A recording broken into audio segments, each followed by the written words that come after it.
Hello, everyone. This is Musa again with more football. And as always, I try to bring a lot more interesting people to this podcast, not only from our world in St. Louis, but across the country. And today, maybe not many people will expect it, but there's someone from Kansas City with a few ties to Sporting KC as well. So it's always a fun conversation and that we've met online. So hope you're ready for some very interesting discussions. And I believe we have a lot more connections than differences. So I hope everyone enjoys it. And in today's podcast, we have Marcus Kelcher, a sporting director with KC Athletics, but he has a lot more going on in his life than just this role. So how you doing, Marcus? I'm well excited about the conversation. Thanks for having me on. My pleasure, my pleasure. And I think the first thing that was quite interesting, and I don't even know how that started, but how did we make that connection on Twitter of all places? I don't know if it. Go ahead. I think it was through maybe some club stuff or something that was retweeted, and then obviously, like you said, I've got a lot of ties to St. Louis, and I saw what you were doing online, and obviously your support of City and all that, and I thought it was unique. And yes, somewhere along the way we connected direct message, and we've been touching base periodically for probably a year now or so, I think. So yes, and I think that's one of those interesting that especially with Twitter, I've made a lot more interest, a lot of people on Twitter, which, usually it's like the Wild Wild West there. My experience have been almost very different because I've met you and other coaches and players, and that community has kind of grown just talking soccer. So could you tell me a little bit more of, about yourself, what you currently do? We do know that you're from St. Louis Mobile and you went to school at Mobile, or did you just go to school? Did you play for the team as well? I did. I played between, I guess it was 2000 and 2000. At the time, the head coach was Juan Pablo Favero. Wampa was an Argentinian guy, and he was at Mobat for a long time with Jared Embick. He's now the head coach of Akron, and Wampa was at Oakland University, but now is he's gotten out of coaching. He does some stuff with mental performance. So yeah, I was fortunate to play with some really excellent players and for two pretty outstanding coaches. And yeah, I enjoyed my time at Mobat very much. Awesome. And I think, and one of those interesting questions from St. Louis, as always, is which high school did you go to? That is a very St. Louis question. Yes. Yeah. I went to Francis Howell. Yeah. So I had an interesting, pathway to St. Louis. My family's always been from St. Louis, but when we, my dad was in the Air Force, so we traveled quite a bit. And I was in Germany before moving back to St. Louis full time. And when I got to St. Louis, I only spent a year in middle school, and then I was off to high school at Francis Howell. So yeah, I enjoyed my time at Francis Howell too. At that time we had a solid program and, lifelong friends there. So that was, just, I grew up in St. Charles County, basically. Yeah. Traveled to Germany. So how was that experience? Did you happen to go to school there? Is that how you kind of started with soccer? Yeah, no, I started soccer. I was in Colorado, the Denver area for a long time, and kind of started there. And I was again fortunate to play on a really good organization and had a good upbringing. My parents were very supportive of my soccer. I mean, it was something that I had a passion for very early on. And then, as most kind of Air Force families do, they up and relocate pretty abruptly. And, all of a sudden I found myself in Germany, but it was a great experience. I mean, culturally, it was incredible. I'm still a huge fan of Germany as a country. And I enjoy going back from time to time. And, it was great. I mean, I played for a local club, a club called Kaiserslautern. It's they used to be in the Bundesliga. I don't know if they are anymore, but played for some of their youth stuff, played it in a local town. There's a lot of town type clubs, small clubs with, a little town called Vinweiler. And obviously my dad retired and we moved back to where his home was. And, St. Louis is my home. There's some things I miss about St. Louis. There's some things that I don't necessarily miss about St. Louis, but I do enjoy my time back. I was in St. Louis this past weekend, so it's always nice to get back and, have some Emos pizza and, get to see the local friends and whatnot. So it's good times. I enjoy St. Louis. So we have Germany, we have Denver, we have St. Louis and Kansas City. Any other place that you've been to? Well, yeah, I mean, in my soccer upbringing, no, I mean, once I landed in St. Louis, I played club soccer throughout my entire time there. And then obviously I had a strong desire to go to St. Louis University at the time. Bob Warming was the head coach. And it's funny how things work full circle. Bob is a close friend of mine now, and he's a great guy. And it's not, again, consider a friend, but I wanted to play for Bob when I was younger. And, things didn't quite work out, and ended up going to Flow Valley Community College, and I played for Dan King, we call him Dipper, and it's had a good experience there, and then quickly, found myself at Mobap, and from there, my wife played soccer at Mobap as well, was a good player, and that's kind of what got us back to Kansas City, quite frankly, before I went to Omaha and did the soccer thing in Dallas and whatnot. So I've been all over the place with soccer, been fortunate in that regard. I think it's a good thing. That's what soccer is all about. Almost anywhere you can go in the world, pretty much, that you can find a way to play soccer. Even with the language barrier, you certainly don't really need it because, it's just kick the ball and pass it to each other. So definitely nice. And it looks like soccer pretty much runs deep in St. Louis. It looks like anyone that says we kind of, from St. Louis, they sort of have, soccer knowledge. And it looks like for you too, and your wife, so soccer runs deep in the family. So after college, was there any hope of you to go and play some sort of professional, or you just went to the coaching aspect from there? Yeah, at the time, I mean, it was interesting. I graduated with a marketing degree, and I did not really know what I wanted to do. Exiting college, which is probably similar to most people getting out of college, especially back when I was in college. And so I exited the space, and I quickly got into coaching. I quickly got into coaching in Kansas City. My father-in-law kind of ran a small club here in Kansas City, and he asked me to kind of come in. So on the weekends I would drive in, and once a week I'd go and do some training, and make the drive on 70 to Kansas City, and kind of fell in love with it. So we quickly decided to move to, and it was a tough decision because I love St. Louis. I mean, I enjoyed there. My whole family's from. I'm a fan of St. Louis soccer, and again, the rich history of St. Louis soccer. I mean, it's, when you think about it, nationally, I mean, I think St. Louis is always, had a prominent place. I think as of recent, you've seen the club side of things in St. Louis improve, and the leaders there have done a tremendous job of getting St. Louis back on the map and winning national championships, which I'm proud of. I mean, being from St. Louis, but yeah, we came to Kansas City, and at the time, was going to, didn't really know if I was going to be coaching or if I was going to be jumping into the business world. And I jumped into the business world and quickly found out I wanted to be back on the soccer field, and was lucky that my wife supported me in doing that. And that's what kind of launched my coaching career. Nice. Yeah. And since I lived in Kansas City for a time, and I also went to North Kansas City High School. So I did play soccer there. And one of those fun things was that our entire school, I think it was all international, and maybe we had 2 American kids in our team. So it certainly showed that Kansas City does have the rich history of soccer, maybe not born players, but they certainly have that international feel, and which kind of help, bring up some of that skillful level around Kansas City itself. Yeah. I mean, I think Kansas City is quite diverse in the soccer community, as was St. Louis. I mean, at Mobap when I played, I want to say there was 11 different nationalities within our team at Mobap at the time of me playing. We had guys from different countries in Africa. We had a lot of guys from the islands, Trinidad and whatnot, Antigua. Dino Merrick, who is the head coach on the women's side at Mobap still. Dino was our captain, and he's from Antigua, and we had Peruvians and Argentinians and Brazilians, and it was very diverse, but a really good team. And, Kansas City soccer was similar. I mean, a lot of diversity here. And it's soccer in Kansas City. It's good. I mean, it's a good landscape. I think the youth side of things is strong.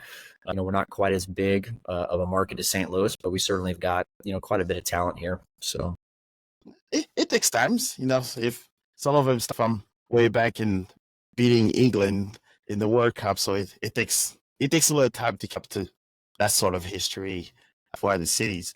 So I guess going back a little bit forward towards the future. So now that you are currently at the KC Athletics, so before that, were you working in any other teams that kind of help you transition to a director role, and it looks like you also coach a girls team on the CNL side. Yeah, so I mean, my coaching journey has been an interesting one. I coached here locally in Kansas City, or at a small club. I coached high school soccer as well, and was enjoying it. I want to get into the college game, and I was in a position where there was a couple job openings at the college level in Nebraska, and I thought I was going to find myself exiting the club space and entering the college space, and some things didn't work out. And at the time, there was a gentleman that was in Omaha, Nebraska, that knew about me and what I was doing with my teams, and had seen some things from afar. And he said, "Hey, would you have an interest in coming in, kind of, working, in a leadership position at the organization?" At the time we didn't have kids, so my wife and I packed up. We went to Omaha, and I was there for 14 years. Never thought I'd be ever in Omaha, and I was there for 14 years, and was very fortunate to coach some very, very high level teams on the youth side. I started Elite Girls Academy from scratch, and was incredibly blessed to have an excellent staff around me. And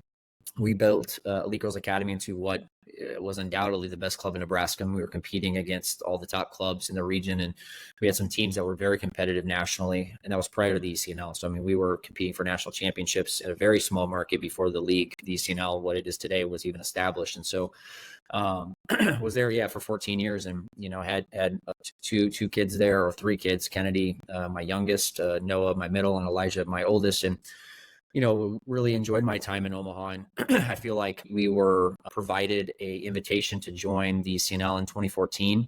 We were also provided at the same time a opportunity to join the girls DA in its inaugural year. We felt the CNL was the right choice, which was a good decision based upon the fact that the girls DA kind of collapsed. And so started the ECNL program. Long story short, about the time that COVID was hitting, right around that time, we really felt strongly that we needed to provide something better for our oldest son, Elijah, who was playing up several age groups in Omaha, and just felt like we needed to do something. And at that same time, I was in strategic talks with another club in Omaha, Nebraska, to possibly consolidate the two organizations to provide a better space for development in Nebraska. Like, I felt like we took Elite Girls Academy to its pinnacle. We couldn't go any further. We needed to have a larger rec base. We needed more facilities. We just needed to do a bit more. And while we established ourselves as certainly the top choice for the elite player, we didn't have the impact that we thought we could across all age groups. And so, kind of helped facilitate a merger between Gretna Soccer Club and Elite Girls Academy, which now is Gretna Elite Academy. It's GEA. It's kind of the premier ECNL club in Nebraska. But the time that COVID was done, my son Elijah had an opportunity to trial with FC Dallas, and then was invited to go to the Axies Cup, which is a pretty high level under 11 event that's hosted in Madrid in Spain. And so we during that time we were kind of going back and forth from Dallas, and Elijah was training with their pre-MLS academy, and he went to Madrid and had a great time. My wife took him, and when we got back, he was offered a full-time position with the academy, and that's really what took us to Dallas, was providing that opportunity for Elijah. And we prayed about it a bunch and just decided, this is what we're going to do, and we got to put our family first. And so, took a big leap and packed it up and went to Dallas. And then there's a story that goes along with that too, but that's kind of what got us to Dallas originally. Yeah. And I think that was probably also some of our connections. I'm seeing that, I think maybe that was in your trip to England, and saw some of those pictures, with FC Dallas competing against those other academies. So I think that was one of those interesting things where, that's one of those experiences that not many gets to see, especially playing against some of those historical EPA teams. So what would you say is like that experience was like, with, you as a father going with your son into pretty much England and seeing those pretty much the best of the best. And was that something that was it a better experience for you or Elijah on that experience? Because it's one of those rare things, especially at such a young age. Yeah, no, I mean, my wife went to Spain with him the first year, and they played Real Madrid and several other top academies from around Europe. And then 2 years later, well, really 18 months later, so FC Dallas took the boys to an event that was hosted at Leeds United. And so we went to We went to London, and this trip was my trip because I got I let my wife went to the first one, and so around that time we already knew that we were going to be in Kansas City. My wife had some stuff that she needed to do with her family, and so it was a little bit of a departing trip, which made it unique, but it was incredible. I mean, listen, I mean the quality of the competition. I mean, they arrived in England. My younger son Noah and I arrived a day early because we're huge Man United fans. So we stayed at Hotel Football across from Old Trafford and did the whole tour, and that was incredible. Well, that against you, but yeah. And so it was incredible. And then I think then the FC Dallas boys got there. There was only two clubs that were MLS clubs that were part of the event. That was Red Bull and FC Dallas. And I mean, they played Liverpool twice at AXS, which was just different level. Yeah, different level. And then the event itself was for Leeds United at the first facilities, which was incredible too. They played Chelsea, they played Real Betis, they played Leicester City, they played Leeds United. They played who else did they play? They played Newcastle, Brighton, and this was all in a span of like 7 days. So yeah, it was phenomenal. And that team was a good team. I mean, they drew to Chelsea's under 12s, who I believe were the under 12 champions from the year previous. Actually, Thiago Silva's son was playing on the team, so that was kind of cool for the boys. Very good. Yeah. So, but yeah, it was a great experience. I mean, I think, listen, I think my son knows he's fortunate to have these opportunities, and as dad, I'm very, very proud of him because he's worked tirelessly to chase and push goals. And I'm proud of my younger son too, who has the same ambitions, and he's gotten to see his big brother do a lot of cool things. So it was an incredible experience for sure. Awesome. Yes, and that's one of those things. Since I was fortunate to be able to see those stadiums, because I guess France was so close, so it's almost I was driving to Kansas City to visit them. So it's always tell others, especially that strive to maybe a higher level soccer, even if they're not going with their own team. Sometimes it's just the experience to going to Old Trafford Stadium or Etihad Stadium, just that could spark, that little extra motivation for years to come. So that's why I always wanted to highlight, that experience that you had as a dad with your sons in there, because it's one of those that even if they decide not to go as far as they want, that experience is priceless. For sure. No, it was incredible. I mean, again, to watch, and I've got some really neat photos that I was looking at. They're in my son's bedroom, like on, the walls and stuff. And when looking at it, I mean, again, to see your son there, at the AXS facility on the same field that Mo Salah and, these great players are training on, and to be sidelines watching your son compete against Liverpool's and of the world. I mean, it was special, and again, I think, he's found himself in a great situation now, but our time in Dallas was incredible. I mean, I tell people all the time, I mean, listen, Dallas is a very, very special place for development. If you can deal with how competitive the market is, you can deal with the pressure of having so much talent in so few spaces as it relates to making an FC Dallas Academy roster. I mean, it's priceless. I mean, you can get in it, and if you can stay in it and keep your confidence levels high and know that there's going to be some adversity and some setbacks from time to time, and there's certainly going to be competition every day. But I think for young people, if you can get in that market and get your feet in it and dig deep, you can become one heck of a player, man. Yeah. And I think I was told between Philadelphia and Dallas are pretty much like the top two academies that are producing quite a few players all over the country. So that was quite interesting knowing that, so much far from each other. So yeah, I mean, obviously when you look at Philly, I mean, I think that they've got a good homegrown situation. FC Dallas is obviously, they're known for their homegrown signings. I mean, I think that they do a good job. If you look at guys like Jesus Ferreira, Winston McKinney, you look at Paxton Pomykil, I'm a big fan of Paxton Pomykil's. I mean, I think he's not just a good player, but he's a great guy, like gets in there. I mean, he sent my son a message before he relocated to Kansas City, wishing him luck and telling him to chase his dreams and stuff. Just they just do a nice, they do a nice job there with of the first team guys with the academy kids. And so I give them a lot of credit there. I mean, it's not unusual to see Jesus Ferreira watching an academy game, which for the boys, I mean, that's pretty awesome, right? Yes. No pressure, but yes, yes. Yeah. So yes, and I think just to circle back, knowing that high school soccer in St. Louis, I think maybe in Cassie also started, and I do see that some of your activities also are going towards the University of Pittsburgh in, I believe, after Washita. So Yeah, tell us a little bit more about that. I'm sorry. Go ahead. Yeah, it's in Pittsburgh. Pittsburgh's in Kansas. Yeah, it's right on the Yes. Kansas border. Yes. I think I went maybe there once or twice, but that was a long time ago. But I'm not really good with cities after that. So could you tell us a little bit more about, how that came about? And I do see that, that program starting to bring in, a team to compete. Could you tell us a little bit more about, that program and how you're working on it as consultant and from Yeah. there? It's quite interesting to see a university starting from scratch and already having such success. Yeah. I mean, so when I was in Dallas, I was the Sting Dallas UCNL director, and then when I relocated here to Kansas City, I knew I've got a friend of mine who's the president of Pitt State University, and he was at the University of Nebraska Omaha before that. His son Ali and Elijah are best friends, and he's got a younger son Sam, who's Noah's best friend. So our families are very close.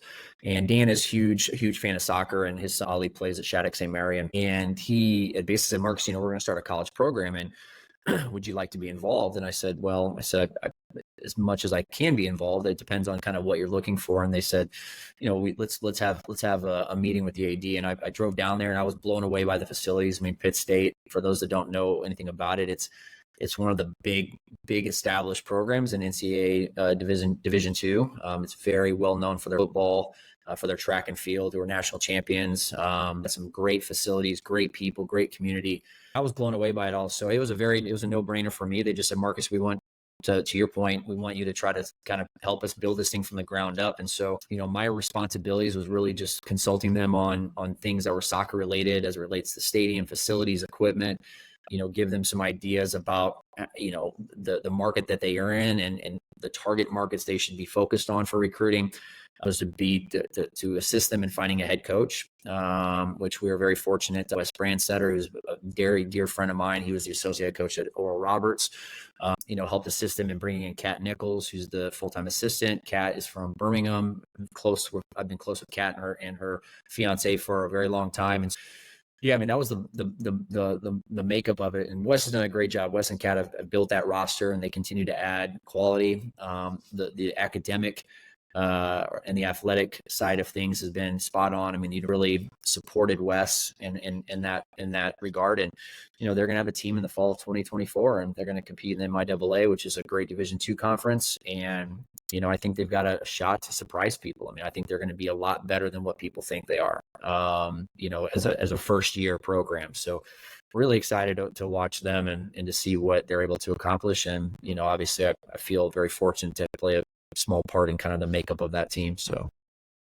yeah, and I was quite interested because I'm knowing especially how the girls soccer aspect is a very competitive ecosystem. So knowing that some schools are still looking to start a program from scratch, that pretty much puts them years or decades plus challenge.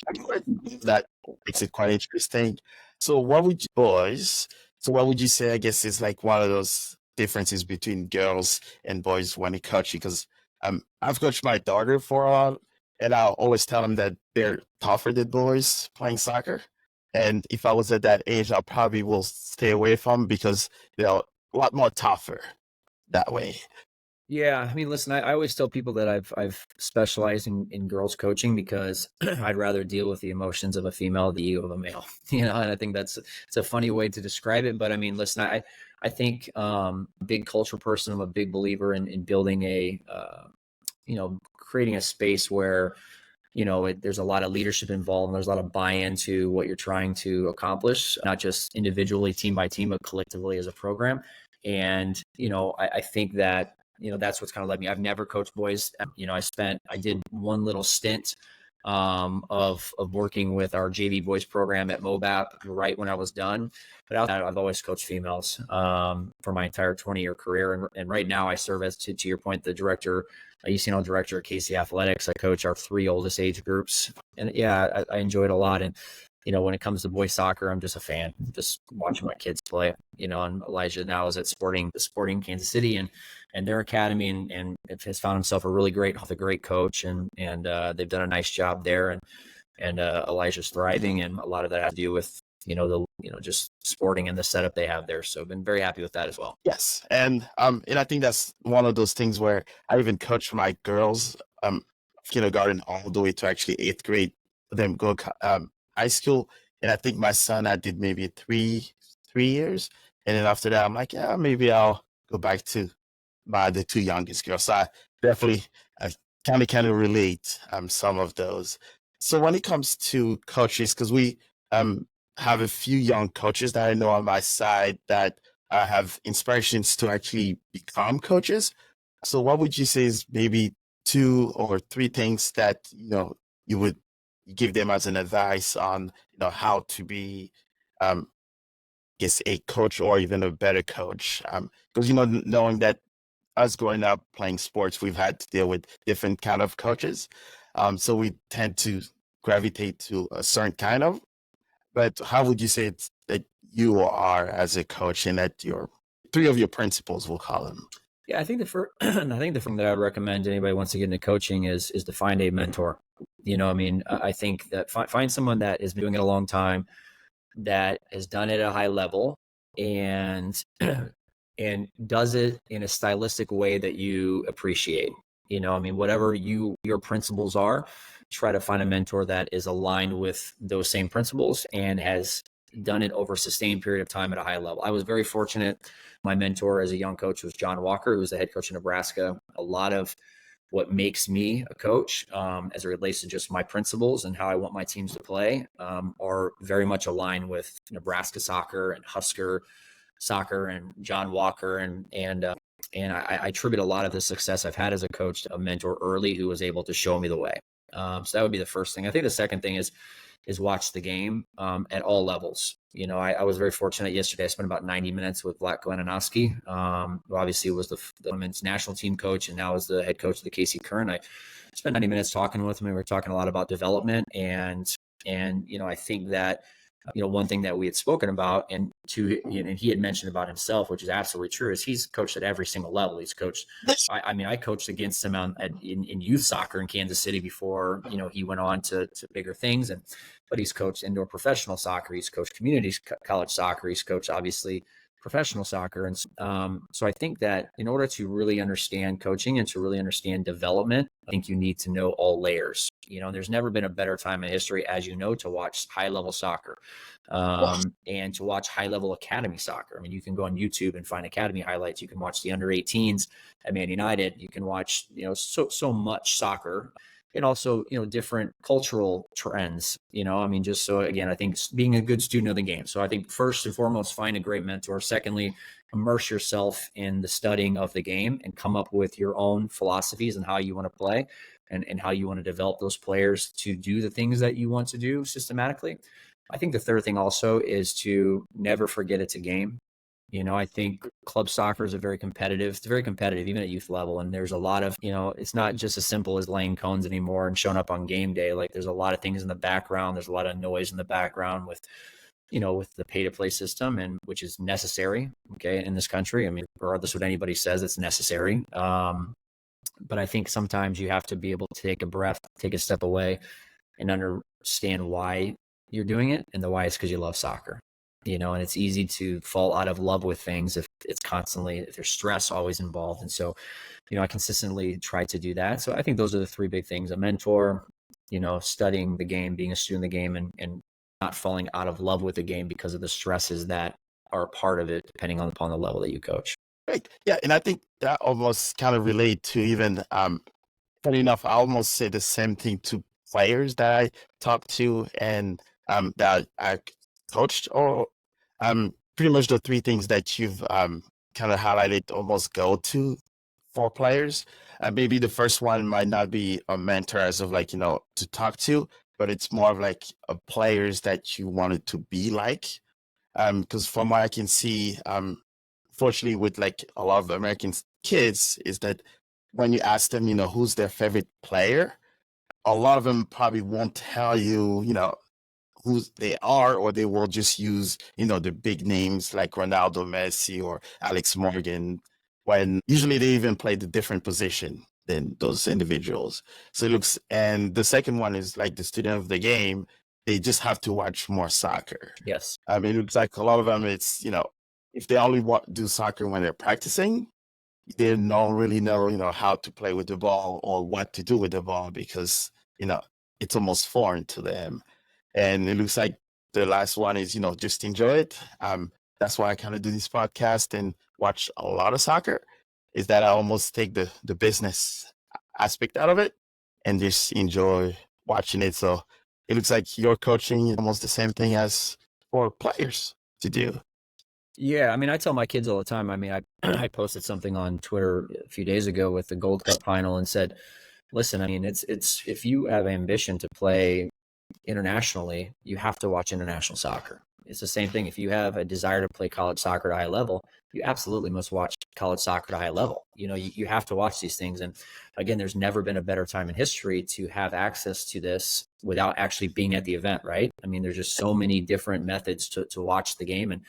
And I mean, and there's so many ways to watch. Now you don't have to watch full game, watch highlights and things of that nature. And I attribute a lot of my kids' ability is to watching. I mean, my kids watch a tremendous amount of soccer, and it's not driven by me. It's just that's what they're into, and I think that they see the game differently, both of them, because of the amount of soccer they watch. And I think it's probably something that's not. That would be something that, again, if it's my kids or whoever it is, I mean, something that's very, very important. And I think it's something that's probably not necessarily bought into at the level that it should be from a player standpoint.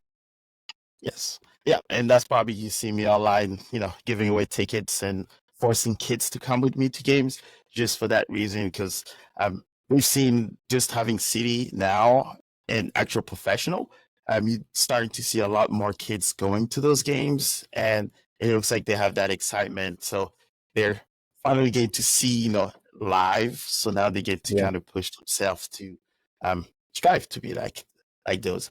So I think for this part of the podcast, it's more of the lightweight conversation. So growing up, what would you say is like your top two players that you watch growing up that you kind of idolize or wanted to be like? Yeah, I mean, Paul Scholes, without a doubt, is my favorite player of all time. I just think his game was incredible. I mean, I think that, I think when and again, as a Man United fan, people always ask, well, how did you turn into a Man United fan? Well, when I was growing up, in my early time in St. Louis and even overseas, I mean, really, the Premier League wasn't what it is today, where all these games. I mean, I remember literally, videotaping games on a VHS, and I became a Man United fan because the only thing that was on TV that was related was Man United and Arsenal games, because that was that was a dynasty between those two, and I fell in love with Paul Scholes. I would just think that his what a player, man. And I would say probably, my second favorite player of all time was probably Ronaldinho. I mean, I felt like when you think about passion and a love for the game, and you can see someone who's that skilled and that incredible of a total package, athleticism, skill. But I mean, the man always had a smile on his face, and I just always appreciated that about him. He always looked like he was having fun, and so I think those two players were my favorite. Yeah. Awesome. Yes. And I can agree with Ronaldinho. I think that he was one of the players that I fall in love with the sports, because I grew up in Paris. So when he plays for PSG, fortunate enough to go to Parc des Princes to watch him and JJ Okocha play. So those two with, smiling all the time, dribbling, those were pretty much the two that pretty much turned me into this soccer fan, you will call it. Yeah.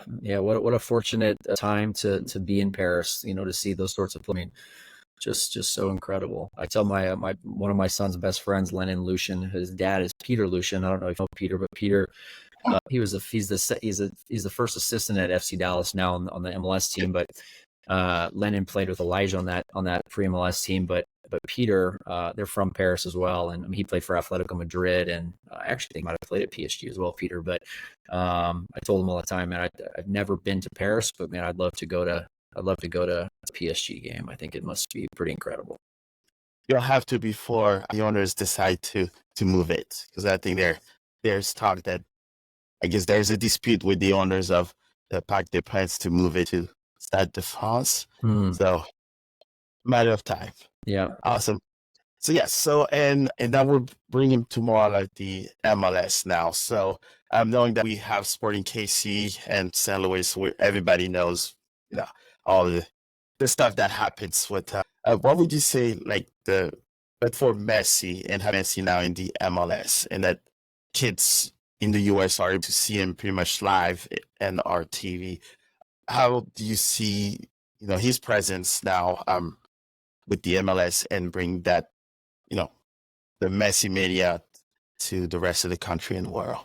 Yeah, I mean, I tip my hat to David Beckham. I mean, David Beckham had an incredible impact on the league when he came. I mean, he came when he was still playing at a very high level. I mean, let's not forget that, right? And growing up as a United fan too, I love David Beckham. I thought he was incredible, right? And but what he's been able to do at Miami is, it may end up being more impactful than what he did for the Galaxy and for the MLS early. And I say that because, I mean, Beckham was a phenomenal player, but he ain't Lionel Messi. I mean, Messi is arguably the best player that's ever laced up cleats, right? And so for the younger generation to see Messi is next level. And I think, again, it's, I think they're also showing that this isn't really a retirement league anymore. I mean, I think there's top players in this league, and yes, they may be going towards the end of their highest level from a playing standpoint.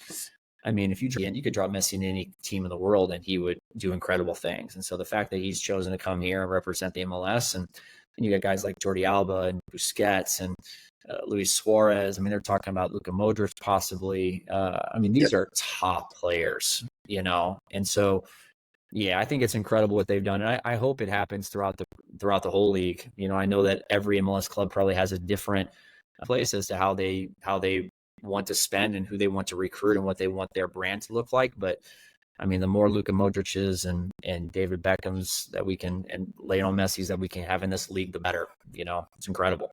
Yeah, I did say that if Luka Modric even go to Miami, I will be going to a game. Because he's one of those, quiet midfielders that pretty much does all the work, just and well, he did win a Ballon d'Or, so he's almost next level. And I did say to a lot of people too that David Beckham is he's not getting enough credits for what he's doing, because he's pretty much taking, the European style of ownership, which I've been complaining about a little bit, where, the owners of, professional teams maybe don't have the same drive. Like David Beckham is like the love of the sport. So he just will go 110%. And it looks like business is almost next step when it comes to it. So I think that's why he's been able to bring, all these big players, knowing that it took him 2 years to persuade Messi to come. Not many owners will take that much time to chase one player. I mean, I think you can argue, and again, this may be controversial, and I'm no MLS expert, but I would say that David Beckham will go down as one of the most influential people in American soccer history. I will, even though he's a Man United player, I will put that 110%. Because what he's been able to do just now, and I think he even said that Zlatan was the reason why Zlatan went to the MLS was David Beckham. So I totally agree with that one.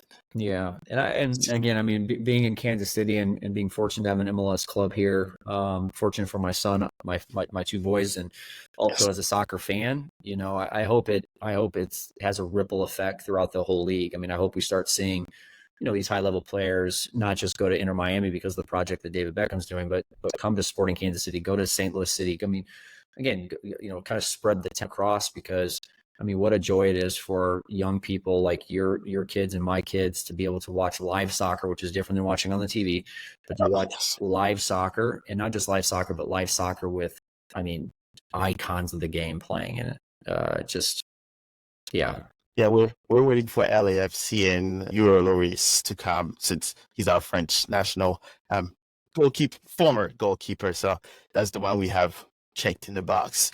So what would you say, just kind of what, I guess the last few questions of what drive you now to outside of kids and soccer, the love of soccer, is there anything that you have a goal to kind of bring soccer to the next level on your side, even though it might be a small part, but a big part from where we stand? Yeah, I mean, listen, my at this stage of my career, I mean, my main goal is to have the biggest impact that I can possibly have within a large ecosystem. I mean, club soccer, youth soccer in general, is massive. It's a massive business now, and I have a passion for helping young people get into college. I have a passion for helping young people be prepared to play college soccer at a high level on day one. And I want to continue to try to do that to the highest ability that I can. I mean, I was recently started a nonprofit camp company that serves players throughout the entire country, and it basically hosts these very, very high level college ID camps, and we do some college recruiting consulting and things of that nature. So a lot of my time is spent on that outside of my roles and responsibilities at KC Athletics. But yeah, I mean, I just want to continue to have an impact on kids and to be able to provide them opportunities that maybe they would not have had if it wouldn't have had me play a small part in it. And really just, I want to continue to support my kids and watch them play and be a fan of theirs. And lastly, probably try to continue to help educate parents as to what their roles and responsibilities are within the game as well. Right. And, I mean, we live in a very competitive world, and when you play soccer at the highest level, you've got, parents that love their kids very much. And sometimes their love, is directed in ways that maybe could be more positive and can be more influential for the player and not so detrimental. So helping provide education on that too, right? Because I can kind of see it from two different lenses. I can see it as a dad who has kids that play at a high level, and I can see it as a coach who coaches at a decently high level. So yeah, just to have as much of an impact in the game as I can. Awesome. So yes, I think that parent side one, that's a very big one. And I do have a lot of friends also that kind of out with that. Yeah. Having different spectrum of parents. And I think that's on my part, that's why a lot of my kids have not gone to clubs, any sports clubs just yet, based on, them asking for it to join. That's pretty much how I've kind of do the whole parenting thing. And if they want to play club soccer, Elijah asked to it because he was starting to get a little bored with CYC. Yeah. So that's where we then joined Loose Hughes. The girls decided swimming, summer was a little slow. So then we put them into those sports where then it makes it a lot more fun for us because it's, we just get to enjoy For sure. the sport. Yes. So last but not least, could you plug maybe some of the project that you just mentioned? Maybe after this, if you could just send me a few of those information on what you're working on outside of your club work, I can definitely spread that out. Is there anything else that you're working or that's in the process that you like to share with us? Yeah, I mean, right now, I mean, my focus is really on obviously with being the director of KC Athletics is to firmly establish KC Athletics as the destination place for high level soccer players in Kansas City. So if you are playing, if you're a high level female athlete in the Kansas City market and you want to play college soccer and have opportunities to get into Y&T camps, and if you want to play internationally, if you want to play professionally, like I want you to play athletics. And so right now we're doing a lot of work on building a high level staff, and we've got some great coaches that work for us. And I work alongside some very great individuals who are not just good coaches, but good people. I think it starts with people, right? You got to find good people, so really try to continue to enhance KC Athletics as much as we can, and to build not just a very strong ECNL club in the Midwest, but build one that can compete at the national level.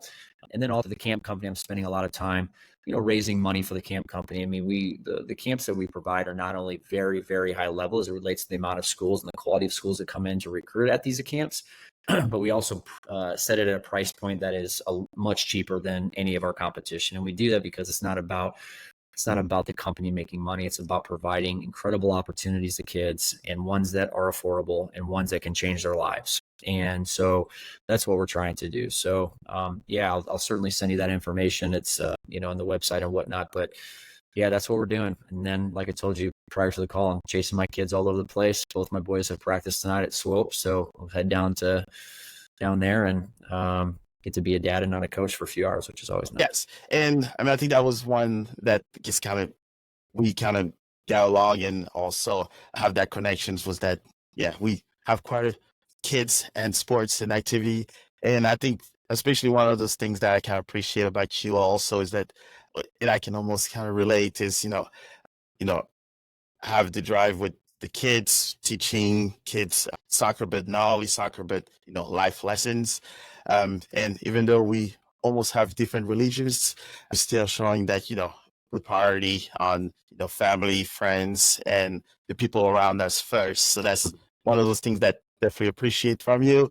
I know that I've been in Kansas City, you've been in St. Louis, and we always missed each other. Yeah. With your crazy schedule. So definitely looking forward to one of those days where we're in the same place, same time. Yeah. Definitely appreciate your time. Yeah, no, I'd love to take you and your family out for dinner, for lunch. If you guys make the trip up for the city sporting game, that'd be great. And I think now you guys get two this year. You get two of them. Yeah. Regular season. So yes. Well, I got 2 shots at taking you and your family out for dinner, though. So that would be great. And I want to thank you too. I think the work you're doing is great. I mean, I think having a strong voice in St. Louis, continues to bring people into that stadium and create an understanding of what soccer looks like on all these different levels. I think you're doing great work, and we need more people like you. So yeah, big shout out to you and what you're trying to build on your podcast and on your social media stuff. I think you do a great job. Thank you. Yeah, it's not hard or work. I'm just enjoying it. I talk about soccer all the time, so I think this was almost the better alley to talk about it and just leave my wife alone for a little bit. Yeah, so I appreciate it. Yeah, we share that in common as well. Yeah, yes, for sure. Excellent. Yes, so Marcus, definitely appreciate your time. I'm sure we'll talk a lot more, and we will plan accordingly so we can have our families together and have a meal. That sounds great. Perfect. Thank you for having me on. Yes. All right. Thank you for your time, and good luck chasing your kids around. Appreciate you. You too. All right. Take care. Bye.